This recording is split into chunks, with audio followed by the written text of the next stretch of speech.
si os llegó el mail un poco de los temas así que podemos tratar, son temas que son amplísimos, la verdad, y seguramente no vamos viendo, en la medida que nos vaya gustando un tema o que nos vaya trayendo más algún otro tema, pues vamos. En principio, lo que vamos a trabajar hoy, que no lo vamos a terminar. Hola, ¿qué tal? No hace falta que... No, si me haces despacio, no. Te miramos más un poco. Y... Se hizo vídeo, las chicas llegan tarde para... Una conferencia menos a que lo dice. Y los chicos. Va a ser visible, sí.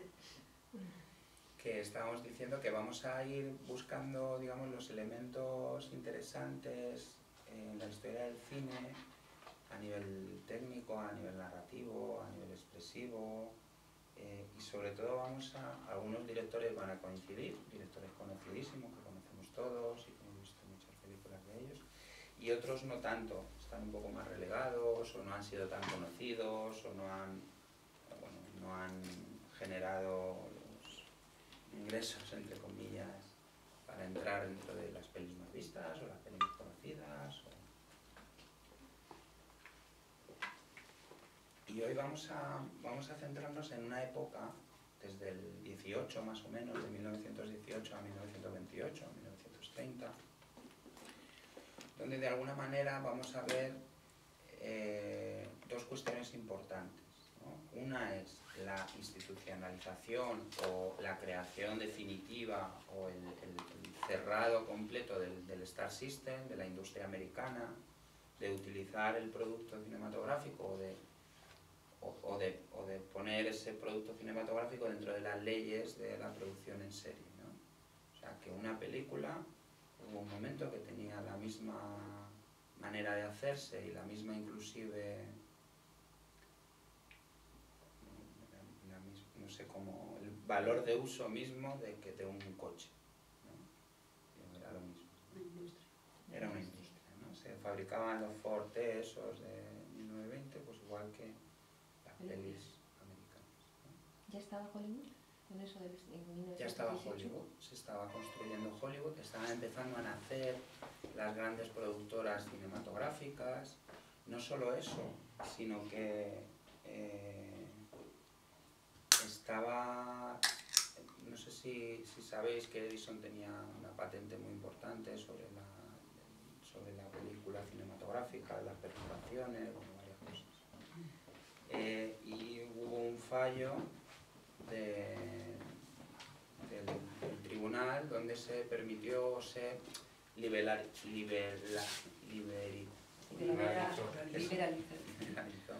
esa patente, ¿vale? Entonces la producción de cine era más fácil, sin tanto costo, ¿no? Entonces ahí se empiezan a formar, no solo por eso ya estaban produciendo películas, mucha gente, pero ahí fue como el boom. ¿Por qué? Porque empezaron a generar la película, a producir la película, luego la distribuían, ¿vale?, a los cines, y luego otro tercer paso fue ser también exhibidores, ¿vale?, comprar los cines, tener propios cines. Entonces producían el producto, lo distribuían en sus cines y lo exhibían. Tenían toda la cadena de producción y de exhibición de puesta en el mercado. El sistema americano, ¿no? Estamos viendo el nacimiento del sistema americano, de las grandes productoras, del Star System. Entonces, hay una clave, ¿no? Estamos en ese 1918, cuando de alguna manera, eso lo hemos visto en Historia del Cine alguna, pero lo repasaremos cuando vayamos otra vez. Pero os acordáis que era un momento de experimentación, que estaban experimentando en varios países, que llegaban a acercarse con la cámara al sujeto y empezar esa relación que hay entre cámara y actor, ¿no? Se acercaban al actor. Griffith fue el primero, o se dice que fue el primero, pero bueno. Estaban haciendo primeros planos en varias partes en Europa, en América también, no solo Griffith, ¿no? Después de ese momento que podemos cerrar como de experimentación total, ¿no?, dentro de muy poquito van a empezar a venir los rusos. Estamos en 1918, van a empezar a venir los rusos a hacer una aportación incunable, que es el montaje cinematográfico, ¿no? El montaje expresivo, que algunas veces no hemos hablado, pero bueno, no viene al tema, pero luego recordarme que ponga una pieza para que veamos el montaje expresivo y lo recordemos.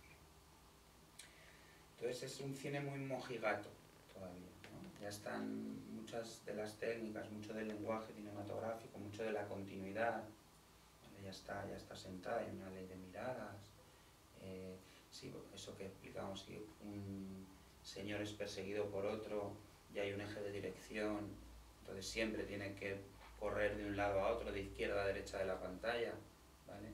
Si corriera de derecha a izquierda se chocaría, ¿no? El perseguido. Bueno, hay un lenguaje cinematográfico, ¿no? Ya con Griffith, en El nacimiento de una nación, es como si fuera la película donde se aunan todas esas técnicas, todo ese lenguaje cinematográfico y se pone en escena. Donde nace el montaje, si queréis, la planificación, hay una planificación que se ve muy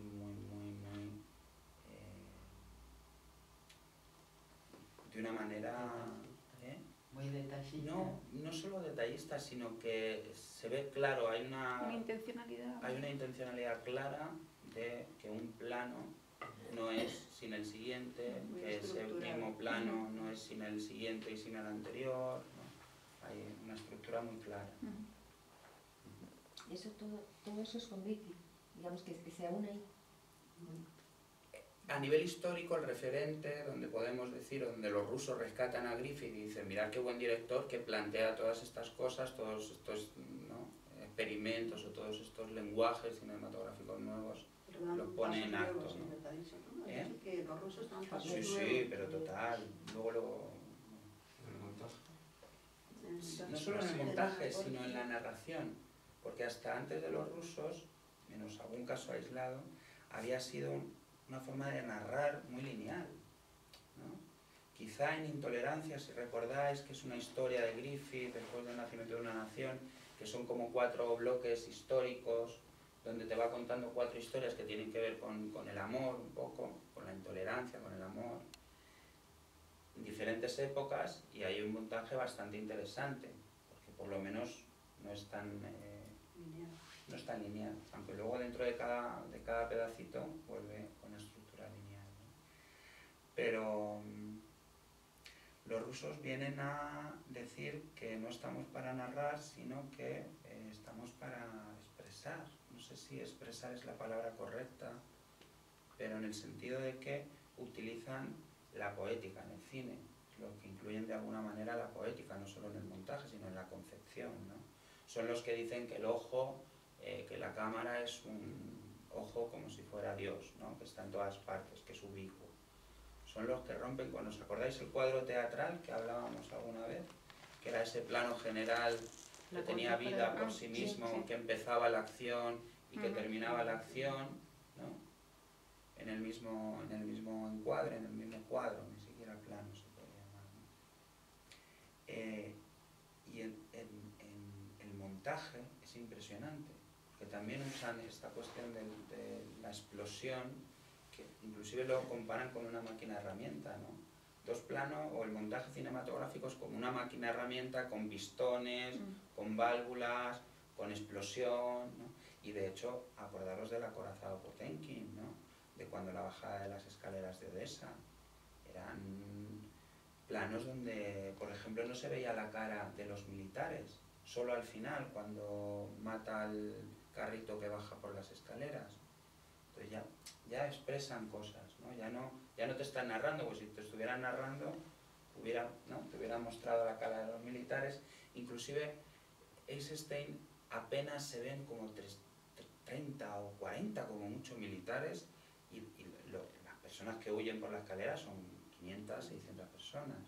No digo ya, está expresando, él quiere expresar muchísimas cosas de la teoría, bueno, pues no sé, nos está diciendo que la clase, si no tiene líder, la clase obrera, o si no tiene una ideología fuerte, pues son como borregos que son tiranizado por una persona, ¿no? Por 4 personas. Bueno, un montón de cosas. En la huelga, que la podemos ver luego, que entraría un poquito, sería un poco posterior a esta época que iniciamos, ahí es brutal. Lo vamos a ver, no voy a contar las imágenes, pero al final, cuando la policía sofoca la sublevación del pueblo, de la huelga de los obreros, es brutal. Y eso es expresivo. Los planos que están narrando en el montaje paralelo se supone que no tienen nada que ver con que los militares estén matando personas. Ya lo veremos luego, no lo quiero anticipar porque es muy impactante si lo vemos desde cero. Alguno seguramente habrá visto la huelga, no sé si se acordarán. Bueno, entonces decimos que es un movimiento muy estático el del cine en esos momentos, que es muy mojigato, que se podría decir que está dentro de la política de Estados Unidos en realidad, ¿no? Porque es una política conservadurista, son moralistas, entonces el cine que hacían era por ese mismo carril, ¿no? Les va bien, es antes del 29, ¿no? Claro, Todo eso es era muy bonito, interesante, todo es era antes del 29, ahora todo era bonito, Claro. grandes superproducciones Después, históricas. Estaba pensando, Todo eso después de la es- Primera Ah, Guerra claro. Mundial, ¿no? Después de 1914, Después la de Guerra Mundial. 1914. El 19 todavía estaba Wilson. Pero ¿y qué tiene que ver Wilson? No, pues, perdón, Digo, la Wilson, política. todo Es feliz, interesante con porque Wilson, fíjate, todo bien, después de todo la bien. Primera Guerra Mundial, el cine no es una herramienta política todavía. Es muy interesante, ¿no? Aquí empieza a ser. Quizá no esta rama más romántica que estamos hablando. No, en la Revolución Rusa total. Porque en el primer Congreso Comunista, el cine es uno de los puntos exactamente, para propaganda, para cambio ideológico, transformación ideológica, ¿no? Estados Unidos no hace ningún congreso de esto, pero el arma que ha usado durante los 100 años más importante para el espejo ideológico ha sido el cine, ¿no? Ha creado una América de cine, porque en realidad nada.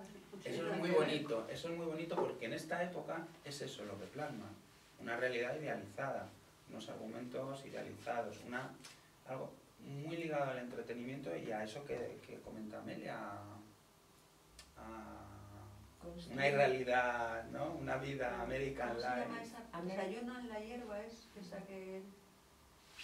película. Sí, que no mítica. se echan el polvo, ¿no? Desayuno en la hierba, ¿no es esa? Sí, pero que es un momento ideal, todo está perfecto Sí, y de pero- repente sí, pero no No, se no llama es así, el crack. se llama no sé qué en la Desayuno. hierba, pero no. de la chica Sí, esta. sí, de la guapita. Esplendor en ayer. Esplendor en ayer. Sí. Pues que Esa es antes del crack y después del crack.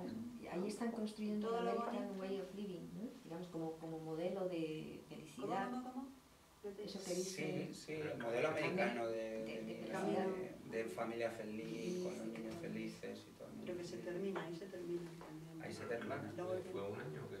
El 29, empezó el 29. Todo pero- el mundo se suicida, cae la clase media americana, ¿no? No, fue un desastre, ¿no? Bueno, eso hizo que naciera Hitler en Europa. Porque el crack repercute en Europa. Ah, es verdad, además de hecho hay un Y cuentito, solo- ¿no? Pero Solo por eso llega Hitler. Si no, Hitler no habría ganado tanto como Por el ganó. tratado de Versalles. No habría ganado. Bueno, No, pero eso es otra cosa. Esto es una guerra que lleva a la otra, pero esto es. entonces apenas se hacen reflexiones políticas, apenas se hace un cine real, un cinema verité, algo que tenga que ver con mostrar o plasmar la situación política o económica o social. La vida de la gente, porque tampoco son vidas reales, sino vidas ideales. Son ideales, idealizadas, vamos, ni siquiera ideales. Claro, Rusia tenía ya dolor. Estados Rusia Unidos había no. pasado por... ¿No? sí. Rusia había pasado. 1917. Se acaba de liberar Y de era la un esclavitud. boom impresionante a nivel científico, artístico, social. Era, claro. Mundial, ¿no? ¿Verdad? Una revolución, la revolución rusa. Claro. Por En eso de revoluciona todos los- muchas cosas de todos ahí, los en países. Rusia, en un montón de temas científicos y artísticos. ¿No? Ahí empieza a preocuparse Estados Unidos, que empieza a luchar contra el comunismo, supuesto, ¿no? Dentro de en el interior empieza todo Se potencia la educación, la el cultura. macartismo hasta el mar. Y como comentaba Amelia, esto idealizado dura hasta la crisis del 29, ¿no? Por eso más o menos la época la hemos puesto del 18 al 28. Más o menos. Es una historia, después es otra. Entonces, ahí la cultura cambia. ¿No? Pues, qué bonito, ¿no? Porque eso, ¿no? Fue un pueblo que cayó también, ¿no? Ese pedestal. Esos reportajes de América, lo que pasó Claro, ahí. es un periodo de crisis, ¿no? Hay mucha producción nueva filosófica, mucha producción artística, mucha producción... Y en esa década, una de las cosas que sucede es que el cine se hace popular, popularísimo, ¿vale? Realmente ahí ya llega a su máximo exponente de entretenimiento el cine, ¿no? Que luego va a durar hasta nuestros días, ¿no? Este sistema todavía es actual. Y como decíamos antes, también va a ser un medio, se dan cuenta que es un medio ideal de transmisión ideológico, ¿no? O de identificación con ciertos preceptos, ¿vale? Y que se puede estudiar de alguna manera o se puede plasmar los vericuetos también del alma o del humano, ¿vale? De alguna manera, ¿no? También hay una cuestión también importante a nivel de quizá de puesta en escena, que es que va desapareciendo esa puesta en escena teatral, eso que hemos visto también mucho en el cine mudo, ¿no? Van desapareciendo esos planos simples también, no solo la puesta en escena de decorados, de interpretación, ¿vale? Sino también de planificación, ¿no? Iluminación también, ¿no? Como que se van rompiendo todos esos clichés que luego van a ser los rusos otra vez los que realmente marquen esa diferencia entre el teatro y el cine. Estaba pensando que también en la literatura en esa fecha, ¿no? Llegan Joyce y Beckett, que son dos literatos que hacen Que revolucionan también el revolucionan teatro. la novela, ¿no? Lo literario, Del instalan la discontinuidad. Novela de un día, eso era imposible Sí. antes de Joyce. Sí, sí, claro, Entonces pensaban que tenían eso, ¿no? Que narrar Sí, los tres épocas actos. largas y estresar. ¿Qué decías? Que del 18 al 28 Esto sí. estamos en esa... Más o menos por ahí. Sí, estamos hablando entonces del cine estadounidense, ¿no? ¿Eh? ¿Porque otro cine tendrá otros periodos o qué? Estamos hablando del cine estadounidense entre comillas también, porque realmente esta forma de hacer cine la adoptan todos los países, todos. Digo, luego dentro de esa forma de hacer cine hay otras que también se hacen, también en Estados Unidos. Sí, lo que pasa es que en Estados Y Unidos luego también era está industria, dice, en la industria. ¿no? Que es industria ya. En los siguientes demás países falta algo. lo adoptan ese Una modelo, parte. una parte Porque no pueden sí, industrializar, no pueden. ¿no? Quizá Inglaterra Alemania. en algunos momentos, Alemania en algunos Un poco momentos, más. Italia luego y Francia. Italia ya Y más años, posterior, más sí, cuando el western y toda esa época también, ¿no? Alemania e Inglaterra. ¿Y el Sin sonido? necesitar... Perdón, ¿y el sonido, digamos? Sonido es del 29, también por eso lo hemos 29. cortado aquí, porque en realidad es el fin del cine mudo aquí, ¿no? El sonido 28-29 con el cantante de jazz negro es la evolución del sonido.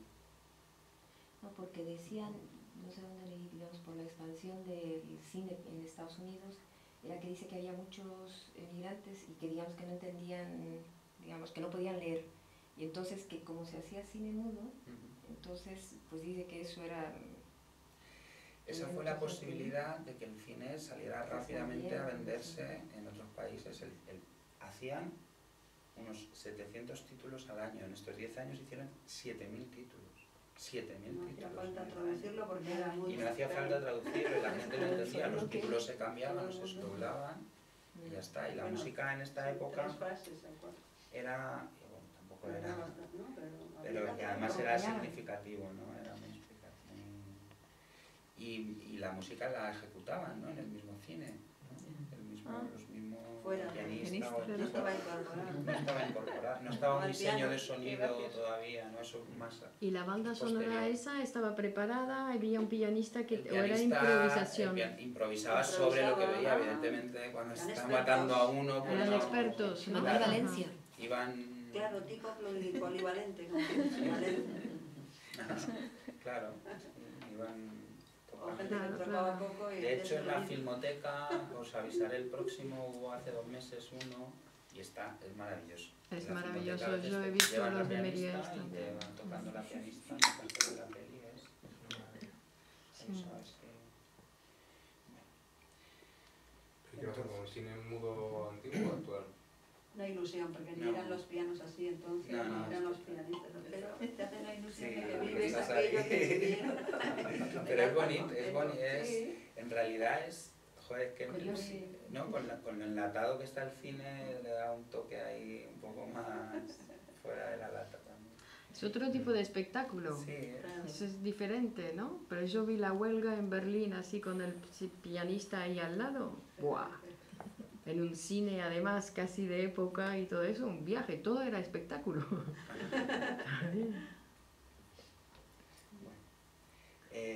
Eso que decíamos, desaparecen esos films con planos simples, con esa teatralidad impresa que se ve a cada fotograma. Y bueno, nos quedan otras épocas, ¿no? Otras épocas donde ese tipo de cine, de alguna manera, ha vuelto, ¿no? No sé si os acordáis, por ejemplo, de Pier Paolo Pasolini cuando hemos visto el de Camerón, o cuando, no sé si habéis visto Las Mil y Una Noches, o Los Cuentos de Canterbury, o Pocilga. o Pociga también, Sí, ese sí, tipo de sí, planos sí. generales, ¿os acordáis? Esos... Casi historias paralelas. El chiquero se llama. El chiquero. Por Chile, por Chile. Por- Por Chile. Aquí Pociga es. Sí, Pocilga. Y usa unos planos muy teatrales, unos planos muy amplios, una lentitud, está muy lindo, ¿no? Yo creo que Pier Paolo Pasolini toma este cine también en muchas de sus películas y lo plasma de una manera, pues en este sentido, ¿no? Más teatral, más simple o más... Casi me hace una historia sin paralela que es artificio. medio muda, ¿no? Digo, porque... Tiene mucho de cine mudo, Pasolini, Sí. sí. Inclusive hay muchos personajes de su cine que son guiños o que están construidos sobre la base de otros personajes Hay un grandes de harpo, esta época. un harpo, Sí, sí, y Chaplin, o la esencia de lo chaplinesco está en muchos personajes, ¿no? También es verdad que tiene una deuda Pasolini de esa comedia italiana, de la...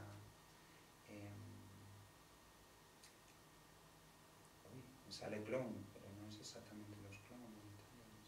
Es la comedia de máscaras, la comedia de máscaras, ¿no? Sí, la de Pierrot y...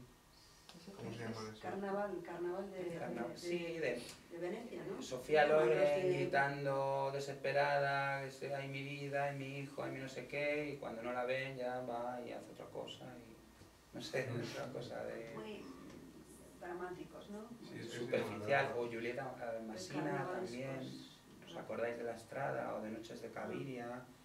Es muy teatral ese personaje, ¿no? Tiene una impronta muy... Sí, además hay muchas escenas que duran bastante tiempo en la misma... Eso es como muy escenario, interesante ¿no? también, en la duración de Como los planos. sí. Ujú. Claro, son más largos. En general el cine europeo, por esta época estamos hablando a lo mejor de, yo qué sé, unos 6 segundos por plano de aguante en el cine norteamericano, y la media en Europa estaba en 8,5 o 9 segundos por plano.